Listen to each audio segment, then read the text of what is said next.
And so adaptogens, in order for an herb to be an adaptogen, it has to do every single one of those things I just mentioned.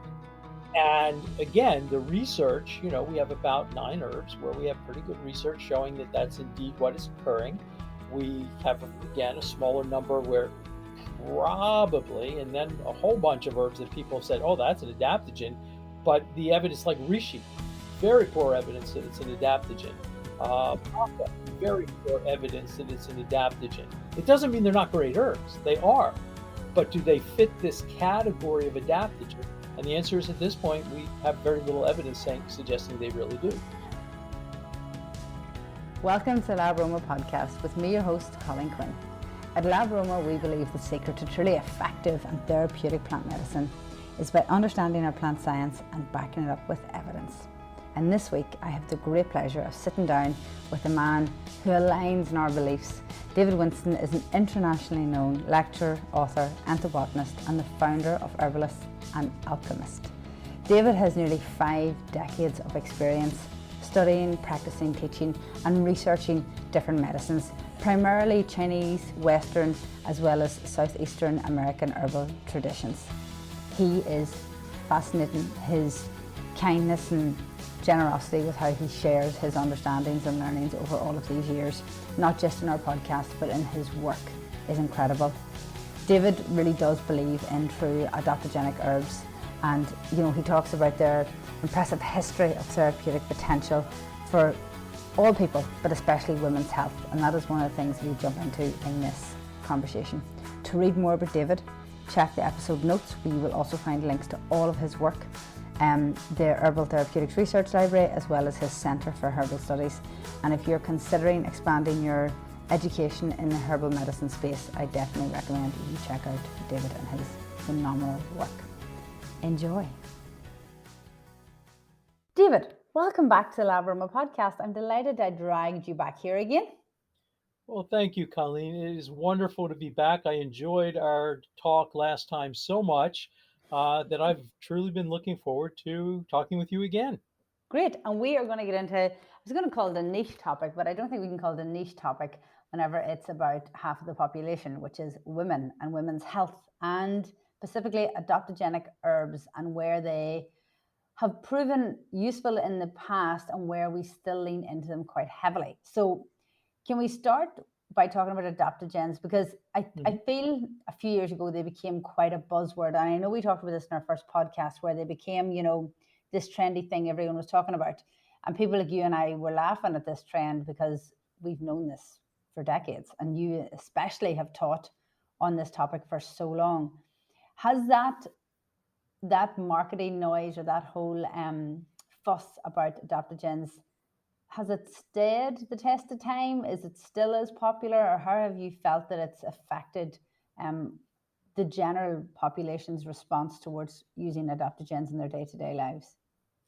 Well, it has not just stayed the course, it has actually increased. So there's increasing buzz about adaptogens. The word has become even more widely used. You now see face creams with adaptogens in them, like an adaptogen is of any benefit in a face cream. I'm waiting for an adaptogenic cereal to come out, and we have quote unquote health beverages that contain adaptogens. And we may have discussed this the first time, but the reality is that it has become a buzzword, and the reality is both the general population, the natural products industry, as well as the food industry at this point, and even the herbal community, the big problem is that they don't understand what an adaptogen is. And so the lack of understanding about what an adaptogen is means that people now are calling all sorts of things adaptogens that do not fit the definition of an adaptogen at all. And so to me, that's the problem. And in fact, when I first wrote my book on adaptogens, it's called Adaptogens, Herbs for Strength, Stamina, and Stress Relief. The first edition came out in 2007. The second edition came out in 2019. One of the reasons I wrote the book was I was tired of hearing people call herbs adaptogens that there simply weren't adaptogens. So, when I started seeing people saying cranberries are adaptogenic, no, cranberries are not adaptogenic. And neither are many of the herbs that people ascribe this category to. And so part of the problem is that, a lot of people say, well, it means this. It's a tonic. Well, first off, the word tonic is pretty much meaningless. Anything can be a tonic. Is it a bitter tonic, a chi tonic, a blood tonic? So tonic is kind of meaningless. And the reality is what we in the herbal community have to understand, or I guess I should say herbal community, uh, with our listeners, what we don't understand is this terminology did not come out of tradition. So this is not like a lot of people think that if you have something like in TCM, traditional Chinese medicine, something like a kidney yang tonic or a qi tonic or a shi tonic, a blood tonic, that it's an adaptogen. Well, that's not true. Or in the Ayurvedic tradition, we have what are called rasayanas, which are the rejuvenative remedies. Just because an herb is considered a rasayana in Ayurveda does not mean it is an adaptogen. Yes, there are herbs from these categories that are adaptogenic, but probably more herbs in those categories from a traditional standpoint are not than are.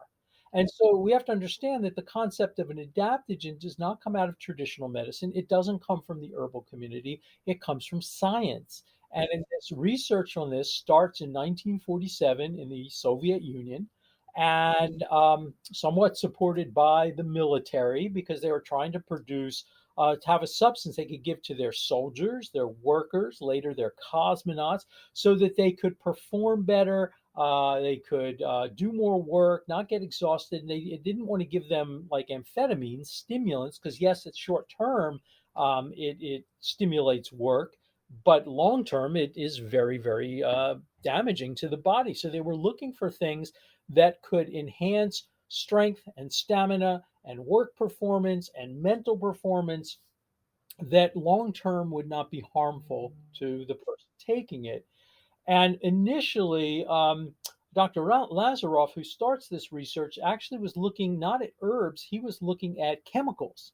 But that really didn't go anywhere. And sort of his successor, Israel Breckman, is the one who started really studying plants for this effect. Initially, he starts with Panax ginseng, but at the time, unlike now where Russia and China are buddy buddy, um, in those days, even though they were both socialist republics, the China and the USSR had the largest standing armies in the world on each other's borders. They did not trust one another, and the last thing that the Chinese government wanted to do was pay hard-earned Western dollars, because the Chinese would not take rubles, which were worthless, um, to the Chinese for Asian ginseng. Or they could also have gotten it from North Korea, but they didn't. So he looked for a plant that was native to the Soviet Union, that was prolific, and he found Eleuthero or Eleutherococcus senticosus, which became commonly known in the US as quote unquote Siberian ginseng. It's no longer called that because of a law passed some years ago. Anyway, the initial research is mostly on Eleuthero. There's also research on Asian ginseng. Later, there's research on American ginseng. There's even a little bit of research on Vietnamese ginseng and Japanese ginseng, although much, much less. And both are actually very, very rare plants in the wild, so they're not commonly used, but they probably have activity as well. And then, of course, in India, one of the great rasayanas of India is ashwagandha, which turns out to be an adaptogen. We also have Shizandra from China, uetsu, five flavor fruit, which is an adaptogen. And then there's another herb that was researched in the Soviet Union called Raponticum, which also turns out to actually be an adaptogen. So the reality is we have about 9 herbs that there's pretty solid research that they are adaptogenic. We have another 5 or 6 herbs that I would call probable adaptogens, which includes 2 Ayurvedic herbs, one being holy basil and the other one being shatavari, which The evidence for them being adaptogens is not quite as good as the first group of 9, but it's strong enough that I suspect that given time, these herbs will turn out to be actually, we'll have enough data to say, yes, they're adaptogenic. Then we have about another dozen herbs that I would call possible adaptogens, and the evidence for them is actually poor. Um, so will they not?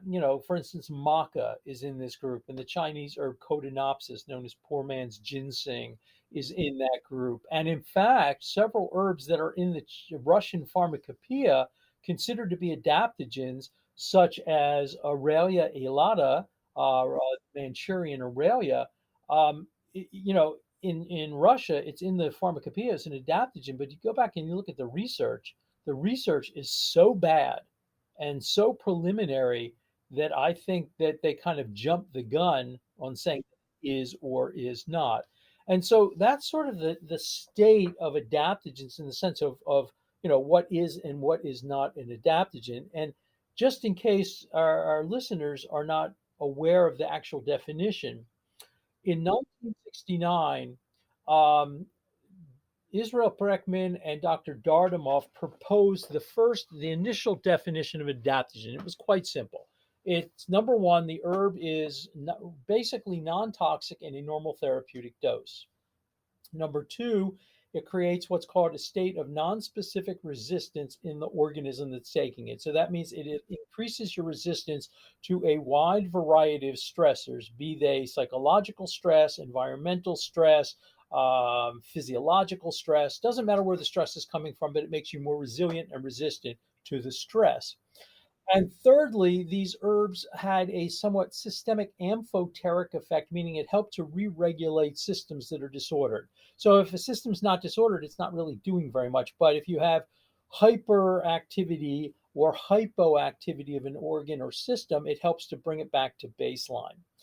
And so that was the original definition. And the problem is that definition was, created in 1969. So we're talking about 53 years ago, and a lot of people are still saying, well, that's the definition of an adaptogen.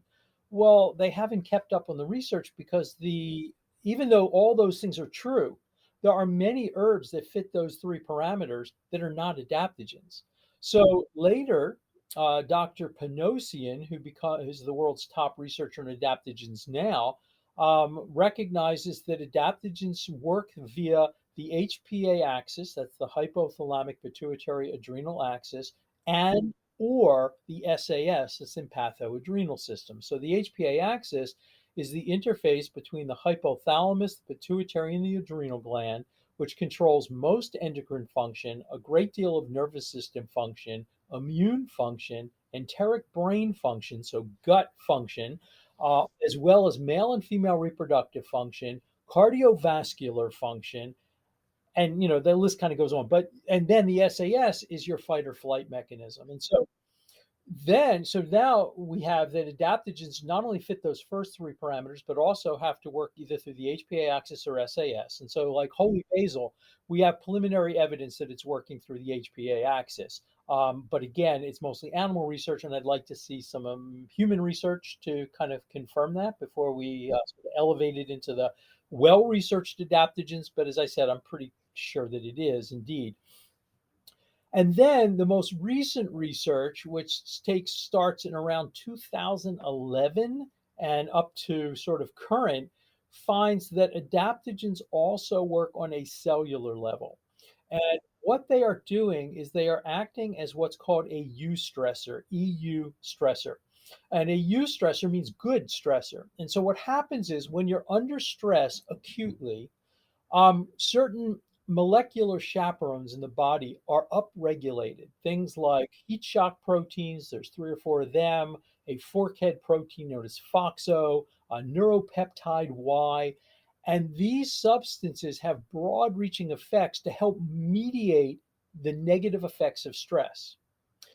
Well, that's true of acute stress, occasional acute stress, but when chronic stress occurs, you also get elevations of cortisol, and cortisol as a stress hormone, short term has benefits, but long term, it increases weight gain, increases increases insomnia, increases cardiovascular risk factors, including for stroke and heart attacks. It increases blood pressure. It it decreases immune response, so it inhibits normal immune function. It inhibits digestion. It inhibits circulation.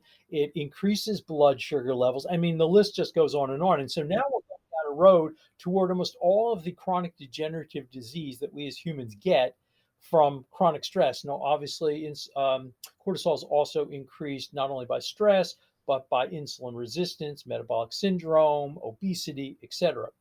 But it triggers all of that, and it also causes a downregulation of those molecular chaperones we talked about, which help prevent most of the negative effects of stress. And so, what we now know is adaptogens upregulate these molecular chaperones, and they act a little bit like a stress vaccine. What does that mean? It's not like a vaccine where it gives you permanent, changes or whatever. But what it does is it basically says to the body, stress is coming, so get ready, and it upregulates all these things, and it reduces cortisol release, which is good because we don't want the elevated cortisol, and it prevents cortisol induced mitochondrial dysfunction, which ultimately leads to things like chronic fatigue syndrome and fibromyalgia. And so, adaptogens, in order for an herb to be an adaptogen, it has to do every single one of those things I just mentioned. And again, the research, we have about 9 herbs where we have pretty good research showing that that's indeed what is occurring. We have, again, a smaller number where probably, and then a whole bunch of herbs that people have said, oh, that's an adaptogen. But the evidence, like reishi, very poor evidence that it's an adaptogen. Maca, very poor evidence that it's an adaptogen. It doesn't mean they're not great herbs. They are. But do they fit this category of adaptogen? And the answer is, at this point, we have very little evidence suggesting they really do.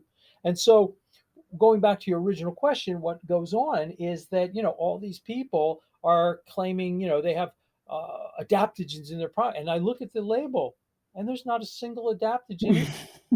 Does that not drive you crazy? But they're not adaptogens. Yeah. Does that frustrate you?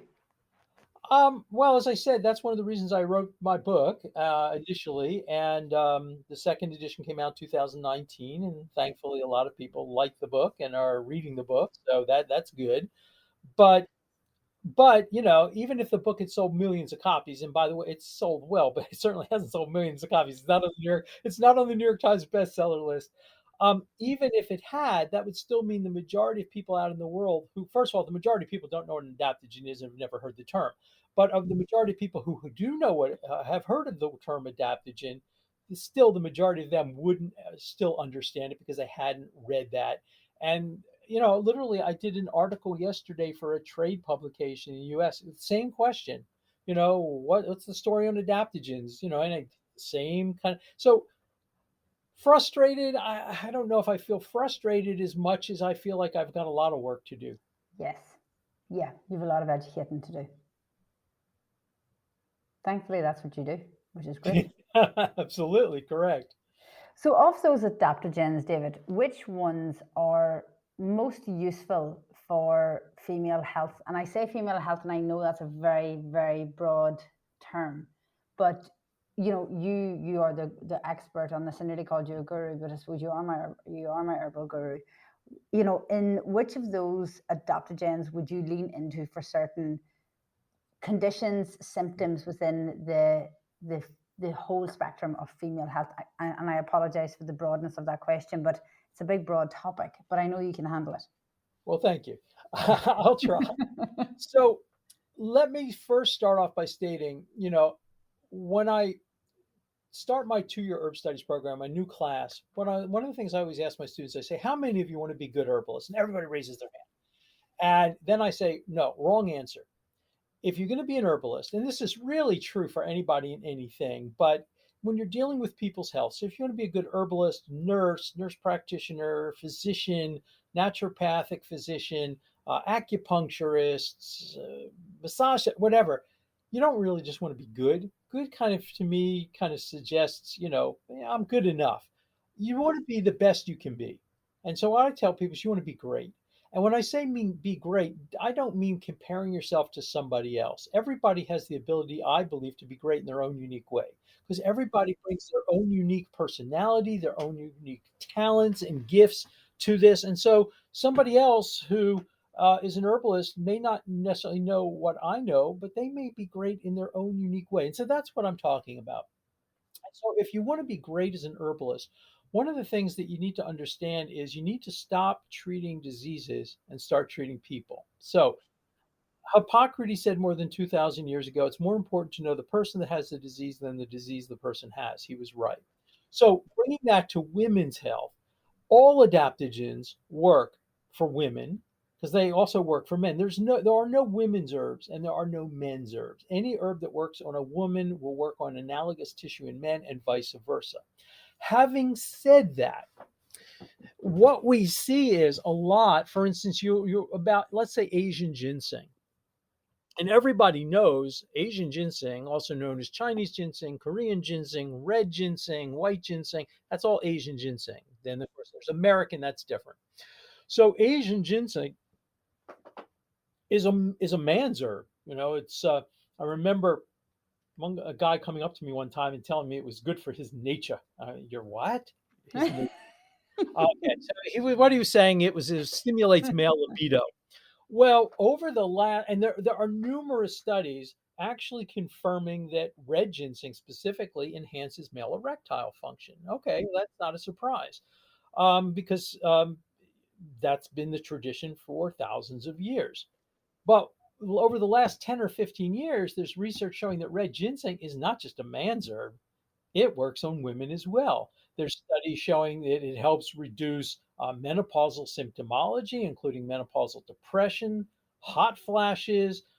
There's studies showing it enhances postmenopausal libido in women. There are studies showing that it helps with to modestly, but still usefully, moderate some hormonal balances associated with things like PMS and things like that. So Asian ginseng, even though it's widely considered a man's herb, is not a man's herb. It can be used for men. It can be used for women. Ashwagandha is another good example, um, and ashwagandha has long been used. And we also have to remember something. Asian ginseng has been a rare plant, and in Chinese culture, and this is not a dig on Chinese culture, but it is very, very much a patriarchal culture. The same thing is true in India in the Ayurvedic tradition. We're talking about two very patriarchal cultures. So we have herbs that are considered to be, especially with Asian ginseng, lesser degree ashwagandha, that were very much focused in on their use by men. But just like Asian ginseng, there are human clinical trials showing that ashwagandha also has benefits for women. And so this idea again that there are men's herbs or women's herbs is kind of not really correct. So again, ashwagandha, I use it extensively, especially for women postmenopausally who have Hashimoto's thyroiditis, which is a hypothyroid disease, which is 9 times more common in women than it is in men. In fact, almost all autoimmune diseases are more common in women than in men. But some of them, it's like 2 women to 1 man, like MS. But then there's, again, Hashimoto's thyroiditis. There's at least 9 women who get it for every man who gets it. And one of the best herbs that I use for that is ashwagandha. And the reason is ashwagandha is an immune amphoteric, meaning it helps to re regulate a disordered immune system. In this case, and one of the things that people may not be aware of is that most people think autoimmune diseases are a hyperimmune condition. They're actually mostly not. So what we have is if somebody has a hyperimmune condition like an allergy, atopy, an immune amphoteric will help with that. If somebody has a lack of immune response, maybe they have cancer or chronic Lyme disease or some other immunosuppressive condition, immune amphoterics will help that as well because they help basically strengthen and nourish an immune system so it can regain its normal self-regulatory capacity. In people with autoimmune diseases, what you usually have, there are some exceptions like type 1 diabetes, but in most autoimmune diseases, you have a prematurely aged immune system. So it's hypoactive, where it's lost its self regulatory capacity. And so then the immune system starts attacking self antigen tissue in the body. So in this case, the thyroid.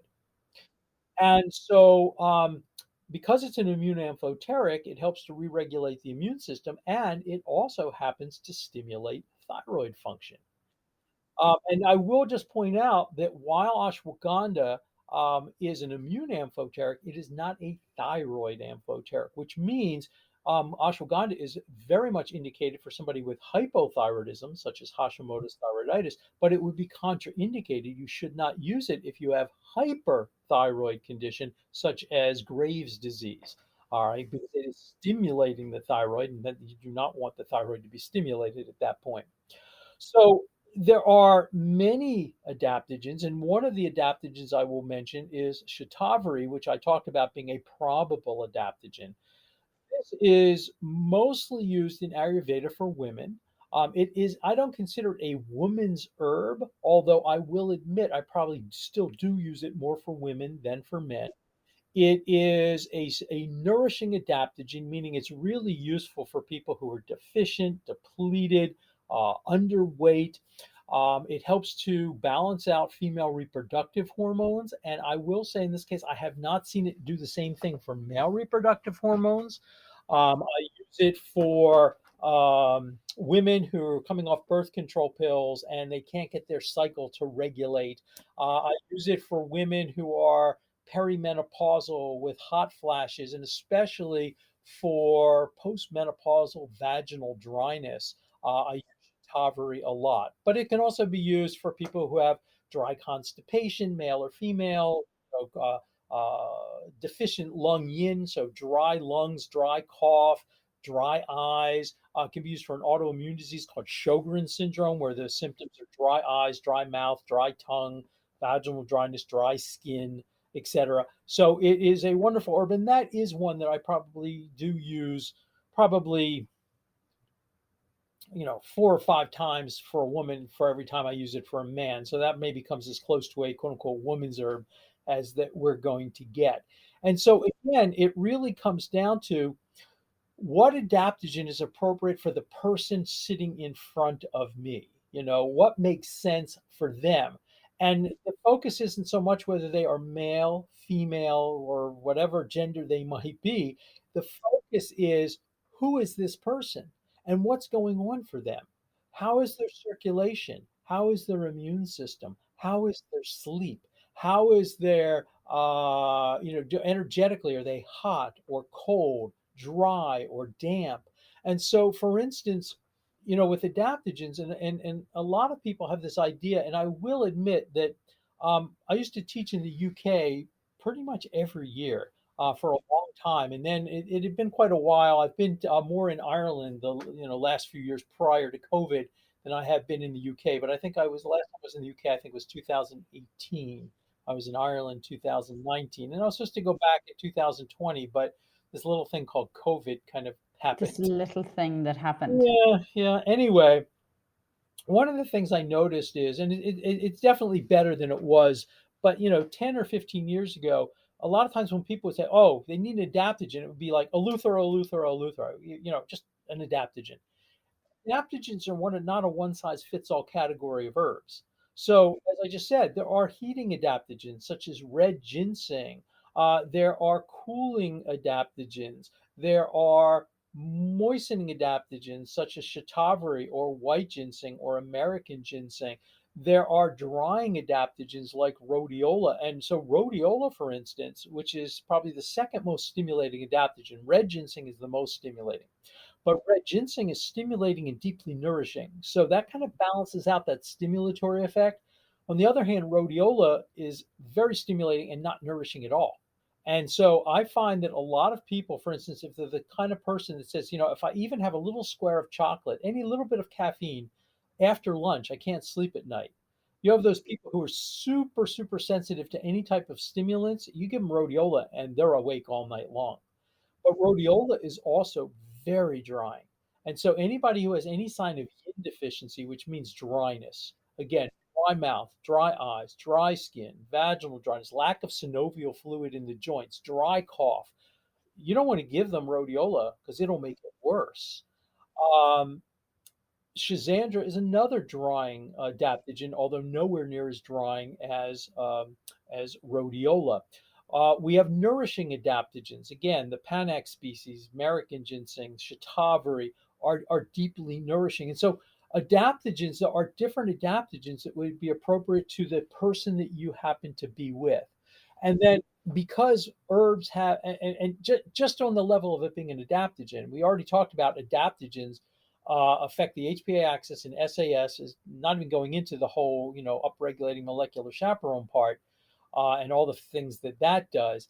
But with adaptogens, they're affecting the nervous system and the immune system and the enteric brain and male and female reproductive systems. And they're affecting,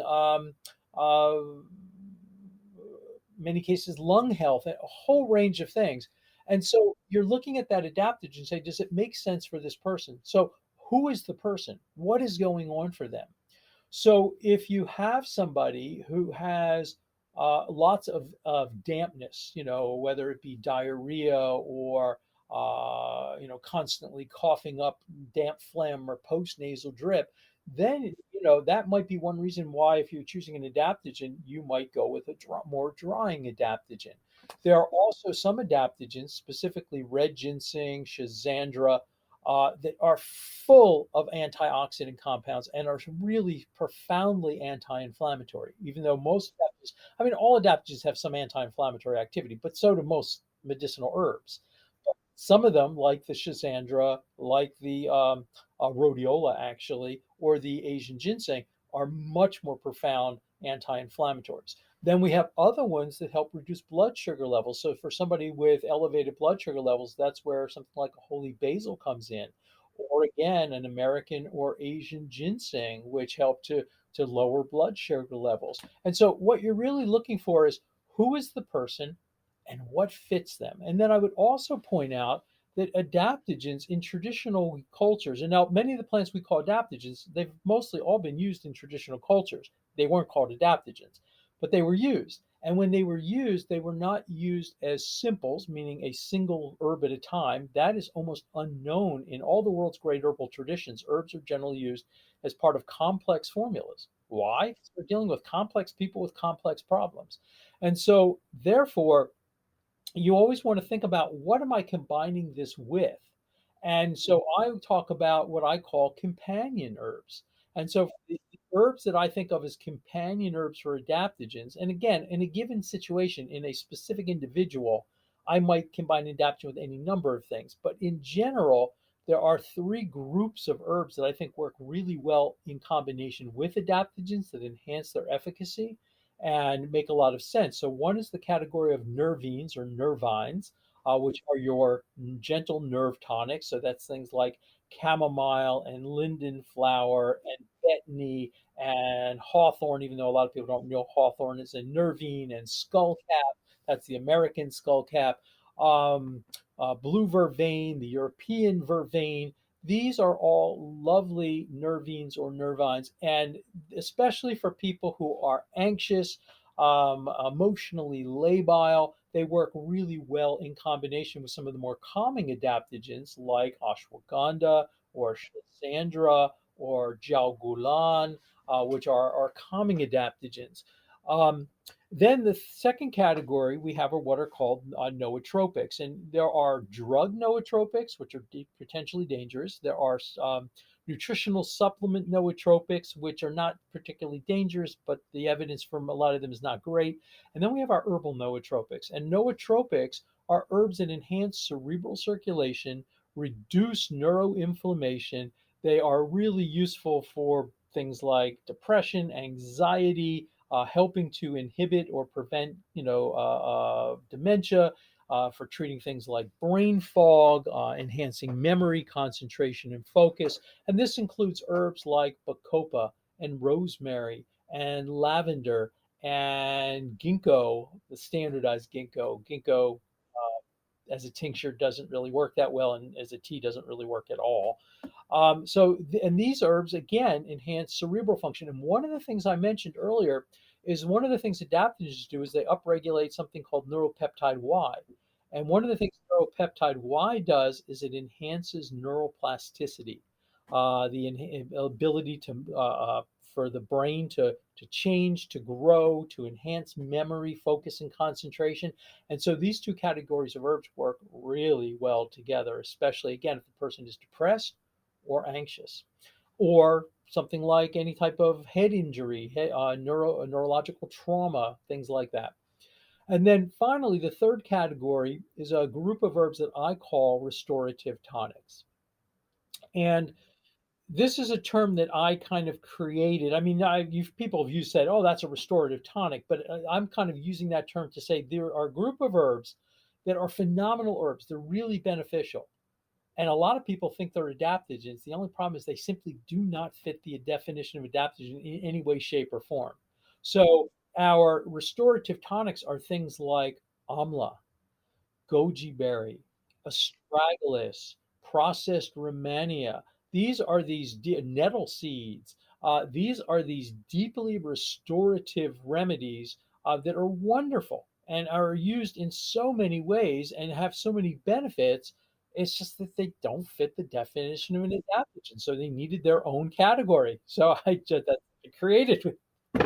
And so I think that these are the kind of companion herbs that work really well with adaptogens that I'm usually combining them with to create a formula specific to the person. And then, there's other herbs that are included that are specific because this person has UTIs, or this person has menstrual cramps, or this person, has a benign prostatic hyperplasia, or this person has, a hot damp arthritis. And so then there are other more therapeutic herbs that are added again specifically to the person. But in general, I would say that those three categories of herbs really work and enhance the efficacy of adaptogens. I think that's brilliant. And I love that concept of companion herbs. I suppose in aromatherapy, we call that synergy, but Mm-hmm. it feels so much more, when you talk, David, about the concept of treating the person as opposed to the symptom of the condition, building upon those companion herbs just means that you're authentically, holistically treating that entire human and all of their energies and everything they present, which is such a beautiful approach. Thank you. Yeah. Is there any particular, within the woman's health section, is there any particular herbs, and we can separate adaptogenic herbs in this context, that you have found are your go-tos when, and I'm more so thinking around that perimenopause, menopausal situation. Is there any particular herbs that are in your go-to kit? And Absolutely. Yeah, give them to me.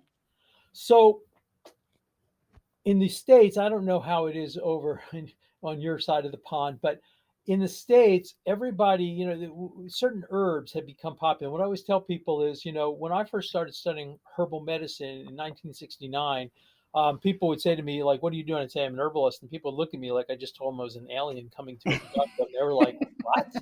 What's that?" And so in the intervening it's now 53 years since I started studying herbal medicine. Time flies when you find something you're passionate about. Anyway, in that time frame, certain herbs have become popular, but herbal medicine actually still is really very poorly understood, just like the term adaptogen is poorly understood. Most people think herbal medicine is using St. John's wort instead of Prozac. That's the allopathic use of herbs. That's not traditional herbal medicine. I mean, it's not bad, but it's not. Herbal medicine can do far better than that when you use it as a system, and again, you treat the person. So one of the herbs that has been kind of attached to a soundbite of information is black cohosh. It's become the menopause herb. And the problem with that is that most women who use a standardized black cohosh, and there are numerous products, a lot of them come out of Germany, for menopausal symptoms are actually going to be pretty disappointed. And what you'll often hear women say, they'll say, "Well, yeah," and they'll say, "Oh, yeah, I tried herbs. I tried that black cohosh, and I don't know, maybe it helped a little bit. Maybe I was having like one less hot flash a day, or maybe they like changed slightly. Every once in a while, a woman will say it helped her a lot, but more often than not, you get a kind of, it was all right, but I stopped taking it because it just didn't seem to do that much. Well, the problem is first off, I already talked about the fact that we generally use herbs in complex formulas, and so using black cohosh as a simply is not that great. I will say that I do use it a lot for menopausal, actually any type of hormonal depression. PMS induced depression, puberty induced depression, postpartum depression, what I call grumpy old man syndrome, which is depression. I'm glad you said that and I didn't have to. It works. It works nicely, again, with other things. But if I had to choose one herb for perimenopausal, menopausal symptomology, so we're talking about hot flashes and night sweats and skin crawling, formication, that sort of thing, perimenopausal anxiety, brain fog, the herb would be chaste tree, which is an herb, interestingly enough, when I started studying herbal medicine, was unknown here in the States. I actually learned of chaste tree from one of my dear friends who is a British herbalist, David Hoffman. Well, David moved here to the States. I met him, this would have been in late 80s, maybe? No, probably earlier than that. Probably 83 or 84, maybe, something like that.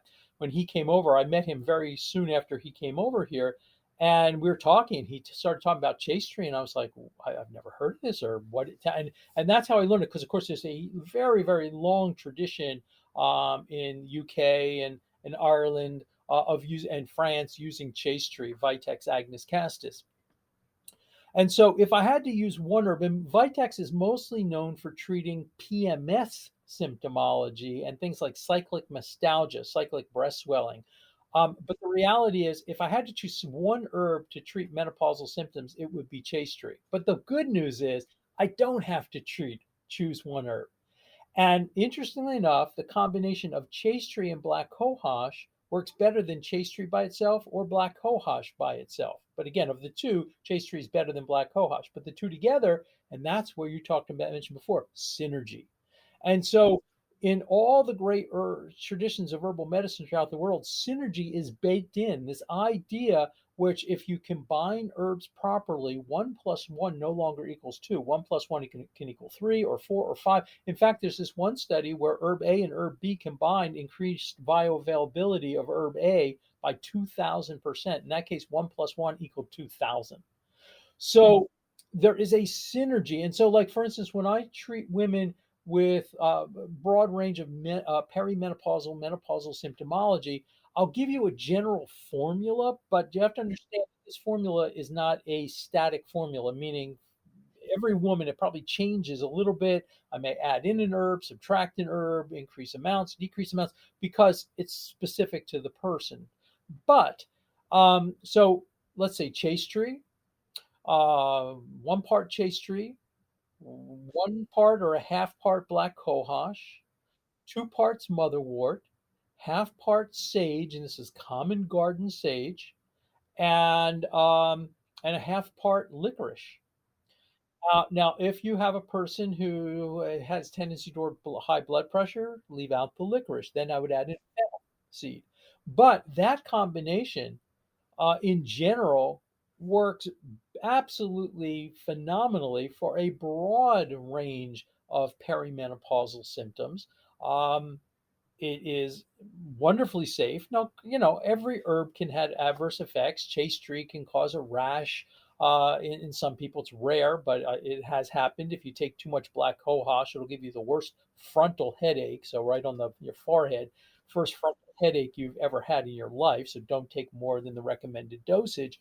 But all in all, it's extremely safe and it's extremely effective. And it'll take probably a month or two before you notice significant benefits. And over 3, 4, 5, 6 months, you really see benefits. But that formula has worked far better, or some variation of that formula, than virtually anything I have ever seen, again, for treating perimenopausal symptoms, general perimenopausal symptomology, especially hot flashes or hot flushes, night sweats, skin crawling, things like that. Amazing, that's incredible. David, you're a wealth of information. I could pick your brain forever. I know some of the students are going to ask me this, so I'd rather, I suppose, to give them loads of links, which I will also do in episode notes. Can you tell us a little bit about what you're planning on teaching come this fall? Well, a couple things. First off, hopefully this autumn at the American Herbalist Guild Conference will be the first time I'll be teaching in person for the last 2 years, because everything has been online, mostly through Zoom. And I'm very appreciative that Zoom exists and it's allowed me to do that and continue teaching. I'm busy as I ever have been, and it doesn't require getting on an airplane and traveling long distances. I actually like that a lot. On the other hand, I must admit I miss having the feedback from that live audience where, it's you as a teacher, you get a certain amount of energy from the people you teach. It's a sort of a symbiotic kind of phenomenon. The other thing I would mention is that this autumn in September, will be starting the 43rd and 44th year of my 2-year herb studies program, which is the David Winston Center for Herbal Studies. And again, that'll be the 43rd and 44th year. So we've been doing this for quite a while. And we have students. We actually started doing an online component, and it is live both online, and we used to have an in-person class until COVID. And then with COVID, we went fully online. And but we have students all over the world, and we have students not only all over the U.S. and Canada. We have students in the UK. We have students in Ireland. We have students in Germany, Austria, France. Let's see, Iceland, Australia, New Zealand. Oh my goodness, where else? Hong Kong. I mean, we have students literally Central and South America. We have students all over the world, which is really amazing. And the program is designed, if any of your listeners are interested, it is designed to take people, and we have half of my students are medical professionals. So half of my students are MDs, DOs, NDs, acupuncturists, nurse practitioners, nurses, a lot of veterinarians. So we have a lot of medical professionals. Then with the other half of my students are people who, in many cases, have been self-studying herbal medicine, sometimes for a couple of years, sometimes for decades. And over the last 15 years, we've actually started to get a lot of really good, top-notch clinical herbalists. And initially, I was like, well, why are you? My program's not designed for, for clinicians per se. It's to make people clinicians. And the answers I kept getting is that no one had the materia medica that I have. That's sort of one of the things I specialize in, and the whole concept of energetic herbal medicine. So we've had people that your listeners will know their names. I'm not going to name drop, but people who are really well known clinical herbalists, again, Ireland, in the UK, in the US, take the program and feel like it was really worth their while, even though they are already very advanced level practitioners.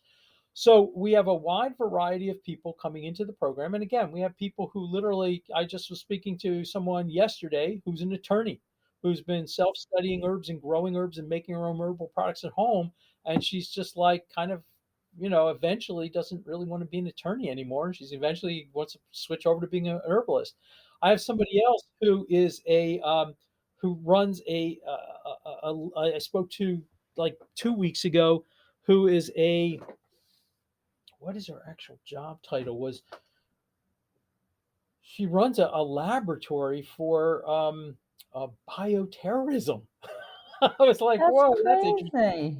And again, she's fascinated with herbal medicine. So it doesn't have to be just people who, plan to be herbalists, but people who either going to be clinicians or want to be educators. That's the class is designed to give you the skills so that you can actually apply this. And we spend an incredible amount of time, probably covering over 300 plants in exquisite detail. And they're not just, they're plants from all around the world. We go into intro to TCM. We go into intro to Native American ethnobotany. We go into the American herbal traditions of Thomsonian, physiomedical, and eclectic medicine. much smaller components on things like just a brief intro to Ayurveda and Unani Tib, but we cover herbs from all of these traditions and how to use them energetically, and an energetic system that anybody can learn that doesn't require you to become a TCM practitioner or spend years delving into the depths and the knowledge of Ayurveda. So it's a wonderful program. As I said, this will be the 43rd and 44th year that we've been teaching.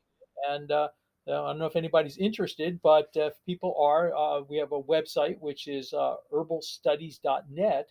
People can learn more about it and see videos, and we enjoy having people, as I said, from all over the world. Amazing. David, it's incredible. I know I've looked into the course myself. Timing's not great because life's a little busy with LabAroma at the minute. But the minute I start to get some bandwidth, I'll definitely be doing it. We will link to the course and to all of your work in the episode notes. So if anyone wants to reach out or learn more, they can certainly do that. And you have a wonderful video actually on your website that explains the course beautifully. So I recommend everyone checks that out. David, thank you so much for your time again. As I said, I could pick your brains forever. It is fascinating, and how you deliver your wealth of knowledge is just inspiring and passionate, and I am very grateful that we have you in the world. Well, thank you so much, Colleen. It's a pleasure to be here, and it's a pleasure to, in this case, meet your listeners. And I just always really enjoy the opportunity to get to talk to different groups of people, wherever they are in the world, and just share this knowledge. It is my pleasure. I am so grateful to have you on our platform and to just spreading the word of herbs. And I love your dream. I have a similar dream. I think you're a stretch closer to getting yours than I am mine, but we'll keep dreaming and keep working and educating. David, thank you so much for your time. Take care, and no doubt I will have you back again sometime in the future. I look forward to it. Take care. Thanks, David. Well. Take care. Bye. Thank you for tuning in to this week's episode of the LabAroma podcast. I really hope you enjoyed it. If you did, make sure you share it with family and friends. And if you share it on social media, don't hesitate to give us a tag. You can also subscribe to the podcast over on Spotify, iTunes, or Google Podcast so you never miss an episode again. Until next time, take care.